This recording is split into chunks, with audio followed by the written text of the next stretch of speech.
তোমাদের জিপিএ নিয়ে অনেকের হতাশায় রয়েছে। ভাইয়া, আমি তো এইচএসসি পরীক্ষা ভালো দেইনি, আমার জীবন কি এখানেই শেষ? বা আমি এইচএসসি প্রস্তুতি নিচ্ছি, দেখতে দেখতে সময় শেষ, আমি কি করব ভাইয়া? এখানে অনেক ভ্রান্ত ধারণা তোমাদের রয়েছে। তোমার যদি জিপিএ 5 না আসে, কিংবা হয়তো কোনো রকমের জিপিএ 4 তুমি পেয়েছো, তবুও তুমি দেশের স্বনামধন্য বিশ্ববিদ্যালয়ে পড়তে পারবে। শুধু পড়তে পারবে না, ভালো ভালো ইঞ্জিনিয়ারিং সাবজেক্টে পড়তে পারবে। হ্যাঁ, তোমার স্বপ্ন হয়তো তুমি বুয়েটে পড়বে, তুমি প্রচন্ড হতাশায় রয়েছো যে ভাই আমি তো বুয়েটে পরীক্ষায় দিতে পারবো না, আমার জীবন শেষ, আমার স্বপ্ন পূরণ হচ্ছে না। এখানেই ভুল ধারণা, এখানেই ভুল স্বপ্নটা তুমি দেখেছো। তোমার স্বপ্ন হবে বুয়েটের চেয়েও ভালো ইউনিভার্সিটিতে তুমি মাস্টার্স করবা, তুমি পিএইচডি করবা। মনে করো তোমার লক্ষ্য হচ্ছে সিএসসি নিয়ে পড়া। ঢাকা বিশ্ববিদ্যালয়ে, সাস্টে, খুলনা বিশ্ববিদ্যালয়ে, চট্টগ্রাম বিশ্ববিদ্যালয়ে, বিভিন্ন বিজ্ঞান ও প্রযুক্তি বিশ্ববিদ্যালয়ে সিএসসি রয়েছে। তুমি কিন্তু এই সিএসসি তে পড়েও ভবিষ্যতে ভালো করতে পারো।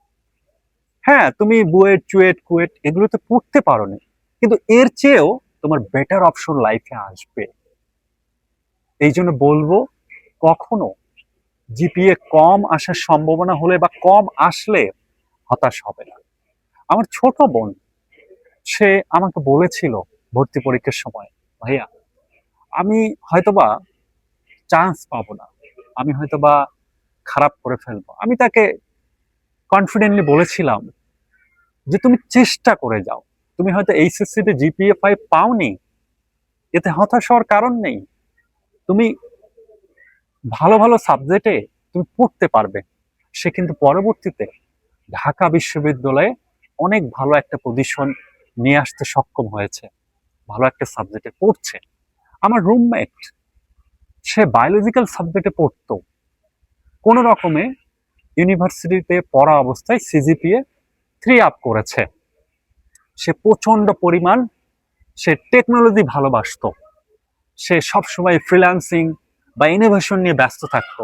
এক সময় সে সিএসসির একটি কোর্স করলো। কোর্স করার পরে সে এমন পর্যায়ে চলে গেল, আমি একদিন দেখলাম সাস্টের যারা নতুন ভর্তি হয়েছে সিএসসি ডিপার্টমেন্টে, তারা তাকে স্যার বলে ডাকছে। কেন স্যার বলে সম্বোধন করছে? সে সেখানে ক্লাস নিচ্ছে। সে কিন্তু বায়োলজিক্যাল ডিপার্টমেন্টের স্টুডেন্ট, সে সিএসসি ডিপার্টমেন্টে গিয়ে ক্লাস নিচ্ছে।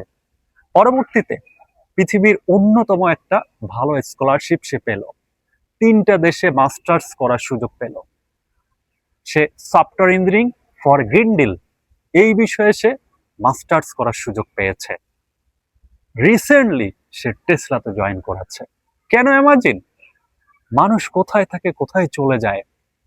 বলতে পারো ভাইয়া এগুলো ব্যতিক্রম, এই গল্পগুলো না, ব্যতিক্রম নয়।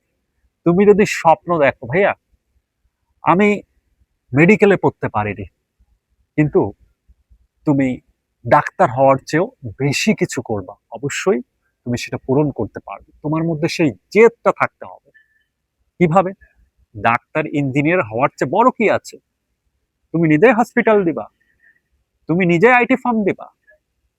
তুমি ইঞ্জিনিয়ারিং সাবজেক্টে পড়তে পারোনি, কিন্তু তুমি তো আইটি ফার্ম দেওয়ার যোগ্যতা রাখো। তুমি যদি আইটি বিষয়ে নলেজ রাখো, মানুষ তার স্বপ্নের চাইতেও বড়। তুমি স্বপ্ন দেখো, স্বপ্ন নিয়ে বেঁচে থাকো, দেখবে একদিন স্বপ্নের চেয়েও তুমি বহুদূর এগিয়ে যাচ্ছ।